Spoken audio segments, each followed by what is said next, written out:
Gotta love those JFK quotes. Well, here we are, Medal of Honor Warfighter on the Xbox 360. And as you can see there, we get all kinds of rain in Medal of Honor Warfighter. We got big old fat rain and rain that would just splash up off the ground. You know the rest of it. Anyway, here we are sneaking up out of the water like Predator. That's right, if it bleeds, we can kill it. Fucking terrorist. You're gonna pay terrorism. Ugh, God. Anyways, as you can see, the game will progress much like a very good, well-written war movie, even though the game has been panned by critics as average. But as you watch the reviews of the multiplayer and of the single player, I hope that it changes your mind on a lot of things. The game has a great cinematic style and appeal to it. Here we are sneaking up behind a sneaky old terrorist. Die. Yeah. By the way, I had to reshoot this part of the fucking review because I blew my cover a little bit further up here. So, I took care of all that. But keep in mind that if you do not follow, and that's just the point of this, if you do not follow orders to a T, the mission will end. And the whole gist of that is because the game is based off of actual events from Tier 1 soldiers that came home. So, thankfully they came home. I mean, I'm not thankful that they came home because they made a great game out of it, but you're always thankful to hear that soldiers came home. It's a wonderful thing. A lot of the times you don't get that. And this game more or less is paying homage to what the soldiers have to go through, what they see, what they feel, and how they handle things. So it is not necessarily paying respects to, how they live. It's paying respects to what they go through and what they endure. Let's take this terrorist out here. Bang. As you saw, I planted the charge. I don't know about you, but killing terrorists and taking care of business like this, it just makes me want to Hulk out. Just go crazy. Makes me feel like a real American.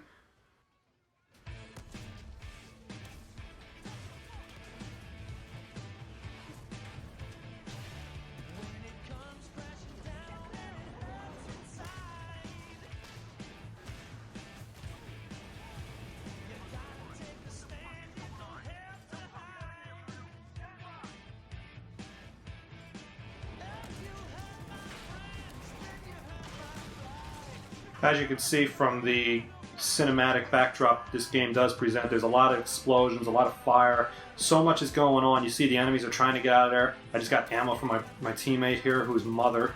And by the way, his name is Mother. He's not your actual mother. Let's get that through. Oh, look out! Wow, that crane came down like it was on a New York building. Oh, God, here I am making jokes about it. Anyway, who the hell is that guy? A reject from Resident Evil 6? Although I gotta say, I gotta give the guy some respect. If he's a reject from Resident Evil 6, good for him. He wasn't missing much in that clump of shit. Anyway, let's kill the guy in the empty trailer container. Just run through. The game has a great sense of scope in terms of just cinematic Hollywood-style movie to getting in and out of dangerous situations and war combat. It's just very well done, and it just feels natural. It feels real to me. And that's one of the aspects of this game that I think it's overshadowed by its technical shortcomings. I don't necessarily think it's fair that goes on or that happens, but in this industry that's going to happen. Games are going to be based on that. Games are going to be compared to others. It's just not fair. Being this game came from EA, Battlefield also came from EA, so there's a lot of references there, and there's going to be a lot of comparisons. It's just not right. I got the rocket launcher now, the small. I almost said swarm, but that would be cool. As you can see, I totally missed. And it's not that I wanted to miss intentionally, it's just that you're given quite a few hits and then you're gone. There's no health meter, as you can see. And that's one of the cooler things about newer first-person shooters. You don't get that. I mean, Halo has that, but it's explained and you know why you have that, because you are a genetically enhanced super soldier, you're wearing the armor, you should have that. This is regular soldiers doing regular things. It's real, and it feels real. Yeah, there it is. Down it goes, as it should. Just crash and burn. You have to drop on me, will you? You didn't kill me because I trained, I said my prayers, I ate my vitamins, I did my homework. I was a real American right there. I'm going to jump into the water where there's fire and get on a raft. Electronics Arts presents, as if you didn't know that. Would you give me a hand here, buddy? Thank you.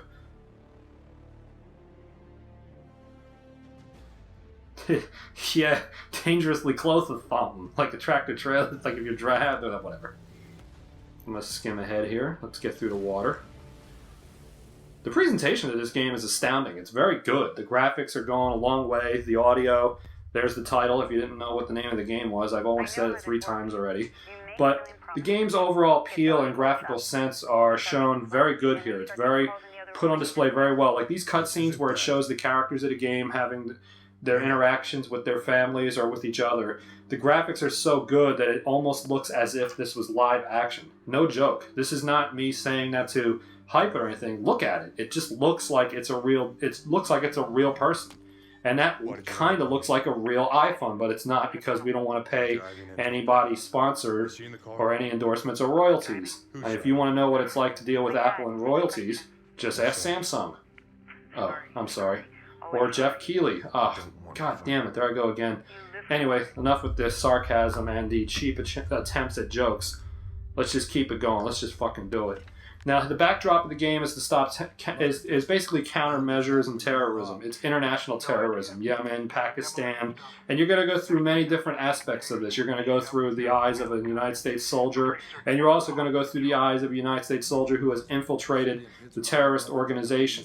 And basically, the whole gist of the game, it's straightforward, stop the terrorist from doing whatever it is they plan on doing, whether it's launching a weapon of mass destruction, or building nuclear weapons, or funding and financing and aiding and abetting known terrorists, or hiring Chris Matthews. You really want to get to a legitimate point, and a legitimate point of stopping them and going all out and making sure that it happens, that you attain the victory. So you're going to have a lot of sequences like this where you don't see the guy's face. It's not a ripoff of 24, don't worry, and it's not anything that's derived from any major motion picture or anything. It borrows elements. As you can see here, you see the name of the character, and then the story progresses. There's Mother, Argist, and then you have Preacher. And Stump. What does that look like, that poster there? I mean, we're not going to give away what it totally looks like. It's not that hard to figure out what it looks like. If you don't know what I'm talking about, just look at your Xbox controller. There it is again on the left side.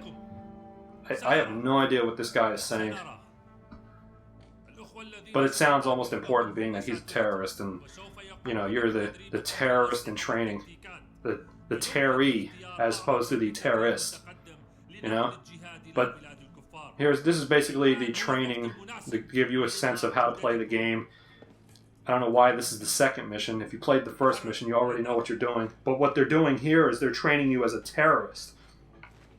There's the logo again. Here's a closer look at it. If you don't know what this is, I'm not even going to bother. Just leave it in the comment area what it looks like, so we can all laugh together, because I'm doing a poor job of making you laugh just by me commenting on it. I'm going to slide. I'm safe. That's right. This game really borrows a lot. It doesn't borrow. I shouldn't say borrow. All first-person shooter games are the same now. But being that this is different, this is not like the mission in Call of Duty Modern Warfare 2 where you're going through the airport.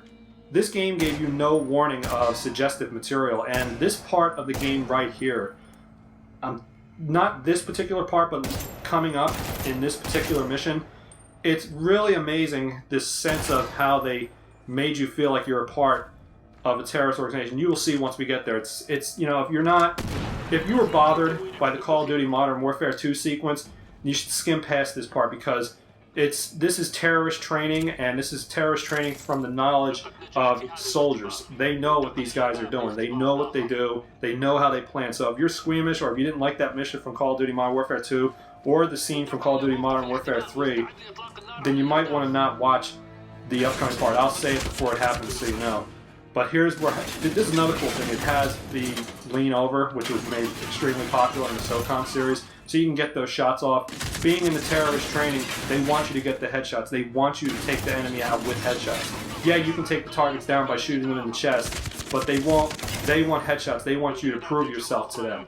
So, you're going to move on here, move to the next side, give you a sense of the graphics. Look at that. You can see the bullet holes, and you can see this has been used by multiple terrorists. I thought I could zoom in with that, give you a little aspect of it. But we're going to move along here. This is the part right here that I was mentioning. We're going to go through this door here, and then we're going to turn around, and then this next part is the part that I was referencing before. So be ready for it. This is the last part of terrorist training. There's that poster again. Here it is. A simulated airplane hijacking. Yeah, look at this. I'm not kidding. This is not something I'm imagining. This is in the damn game. And the moving targets are the ones that are... The red targets are considered threats, the blue targets aren't. You can shoot them, but they mainly want you to shoot the red ones because they're the threat. They're the passengers that are standing up that are prepared to rush at you. Much like the United 93 where, you know, the Let's Roll and all that. They want you to take out any threat, and these are the threats that are considered a danger to you because they're highlighted red. Melee, I missed, but let's do it again. There you go. You can melee with the right trigger. I'm sorry, the right analog stick, push down.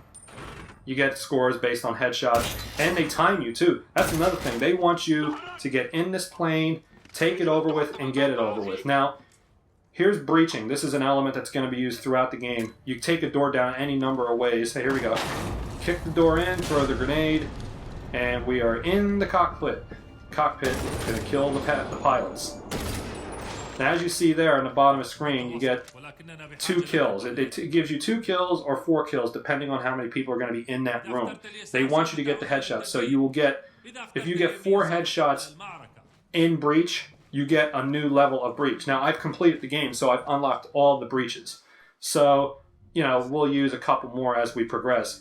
But that part right there, when I first played it, when it dawned onto me what I was in, I was stunned. It's as if like, wow, they really put that there. Wow, they're really taking they're taking a big chance here with that. So that was really legitimate. It made me feel like I was a part of this. It made me feel like I was involved. Just to see how the terrorists train and how the terrorists handle themselves, it's actually kind of scary to see how that plays out. It's actually very interesting to me because you've always seen, you know, the training camps on, you know, the news. You see the training camps on the internet. You see the training camps on the NFL Network. There's so much camaraderie and there's so much competitiveness, and it's just it's dangerous actually, if you ask me, to put something like that in a video game. But you know, I thought that part, if people knew about it, I think or even if they do, they just brush it off. But it's very interesting how they put that in there. As you can see, the game does have a sense of character to it. It's very interesting how that works out. I often found that was always interesting. I like to thank my buddy there for wanting me to join an Xbox Live party. I'm kind of busy at the moment, sir, but I will gladly be involved with you. Well, no, I'm not. I'm not going to join his party. I'm not going to play multiplayer with him. Fuck him.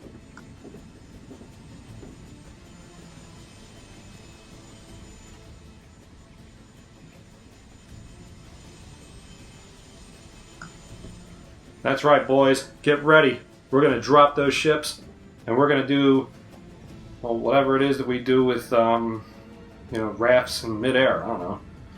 Here they go. The characters have their own personality. They all have their own sense of style. I love this sequence here. We're just going to jump right out in the middle of the night. I mean, who do we think we are? Solid Snake doing Halo jumps? This isn't Snake Eater. Stump is one of the characters you will play with through the majority of the game, Preacher as well, but Stump seems to be the more relatable character because you play as him quite a bit, and as you can see here, we finally landed, we got on our little rafts, and we're moving up to the island that we're going to take over here in Yemen. It's harboring terrorists, and it has terrorists inside, plus it has information that we need and want, so we're going to breach this island and what have you. Look at the graphics in this. The water kicks up on the screen. It's like in your eyes. It's on your goggles. Look at the backdrop here. Look at the sun. Look at the water, the clouds, the island, the smoke, the fire. It just it boggles my mind how this game could be reviewed as average when you're given all that. In the day and age where we base our reviews off of how the game looks, this game should have got at least a high marking from everybody on just that alone. Now, there's the kill, the white, which is the you got the headshot, but it wasn't the first, you know, you killed the guy. White indicates the kill, red indicates the headshot. The environment's destructible, so if they're in cover, you can shoot the cover apart. Or completely miss and hit a hit a fucking pineapple that's hanging on a tree, or a coconut. Whichever. I don't know. I'm not from there. I don't know what they grow there. They raise terrorists, not vegetation. As you can see, they're picking me off from the side. There's the extended scope. Bam, right in there. You press in the right analog stick when you're aiming with the left trigger, and that changes the two scopes. X reloads, and so forth. It's the prototypical shooting controls. There's nothing extravagant. There's nothing special here. So you can go into this game playing previous shooting games and be prepared to play. I mean, there's nothing to it. So I'm just going to continue to pick off guys here to clear the beach so we can get inside. You know, waiting for them. This is the part of the game that kind of bothered me because the enemy artificial intelligence is predictable, very predictable, meaning, watch, he'll go down, I'll stay out in cover, pop a couple shots off, and then he'll come back out, or just stand there. Nobody hits you. It feels like it's an older shooting game where the enemies just wait for you to make the action rather than taking the initiative and attacking you. And that's part of the reason why the multiplayer in this game suffers because of that. I feel that it suffers primarily because the AI is very predictable, and when you walk up behind teammates and hold down X, you can get any kind of ammo, whether it's grenades or bullets, and that never seems to run out. It always seems like it's infinite. It never goes away. So it feels like they're holding your hand in a way. So with that and the weak artificial intelligence, that's always been a bother to me. But I gotta say, even with that, I can't say it's a bad single player. It's very good. It's very well thought out. The game progresses very well. You get to know these characters.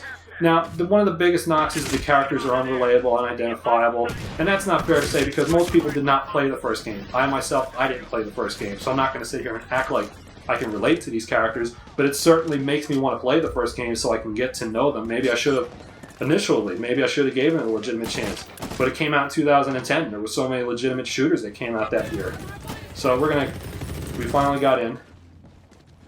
I would like to have shot him, but my dumb teammate got in the way. The teammate AI isn't as bad as the enemy AI, but it does feel like sometimes they're just in the way. Like, you clear out a wave of enemies and you want to charge, you want to take the initiative and go forward, but you can't because your enemies are behind and you're constantly getting shot. As you can see, the enemy is aiming at you, but because the AI is weak, it keeps hitting the object in its way. So that's always, that we're going to shoot you, but because we can't figure out how to get you hit, we're just going to shoot randomly in your direction, even though we're not going to hit you. Let's get more ammo. Thanks, Voodoo. Now we're going to breach. This is what I was talking about before. The objectives are very well laid out. You got your main objective, and you got the sub-objectives right underneath, and they cross out when you complete. Here is the breach. We're going to kick the door. There's many others. I like kick because it just, it sends a message. We're here, and there's nothing you're going to do about it. Get out of it. And that's another thing. When breaching, make sure you are in normal view, not extended view, because the scope will zoom in. You won't see anything. And you're going to get picked off, just like I almost got picked off here. But I got the 4 kills with the headshot, and that would have given me another breach, even though I have unlocked them all because I completed the game. Now I'm going to wrap this up here with another demonstration of the graphical presence that this game has. We're going to use the there we go, the LT... LM here. I'm going to aim it here. Okay. And hopefully that's a Trump Plaza that I'm going to be taking down. Here it goes. Yeah! Yeah! Fucking terrorist. I can tell you one thing. They certainly didn't build that. But I brought it down. So that's just the first part of this review for the single player. It'll be in the comments for part 2, and I'll have it annotated as well. Check out part 2 to see the rest of this game in all its glory. And my stuttering, fuck it.